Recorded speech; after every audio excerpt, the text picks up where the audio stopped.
Hello দর্শক, আসসালামু আলাইকুম। কেমন আছেন? আজকে বানাবো পুডিং। 1/2 কেজি দুধ জাল দিয়ে আমি ঠান্ডা করে নিয়েছি। 2টি এলাচ ছেড়ে দিলাম। দুধটি ঘন ঘন হয়ে গেলে আপনারা নামিয়ে ফেলবেন। ক্যারামেল বানানোর সময় আমরা 2 চামচ চিনি দিয়ে দিচ্ছি। চামচ পানি দিয়ে ক্যারামেলটা পোড়া পোড়া করে নেব।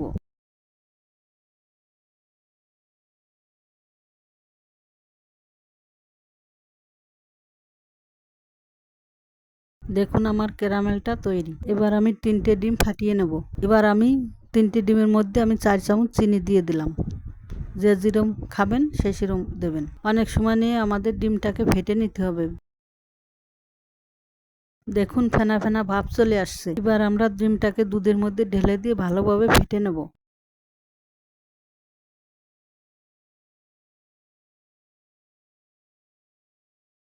এবার দুধটাকে ছেঁকে ক্যারামেলের মধ্যে দিয়ে দেব। এবার আমরা ফ্রাই প্যানে একটা গামছা দিয়ে পরিমাণ মতন পানি দিয়ে পুডিংটা ভাপে বসিয়ে দেব। আমরা 40 মিনিট রেখেছি, আপনারা এর মধ্যে বারবার একটু দেখে নেবেন। আমাদের পুডিংটা হয়ে গেছে। দেখুন আমাদের পুডিংটি কি সুন্দর ফুলে উঠছে। এবার পুডিংটি পরিবেশনের পালা।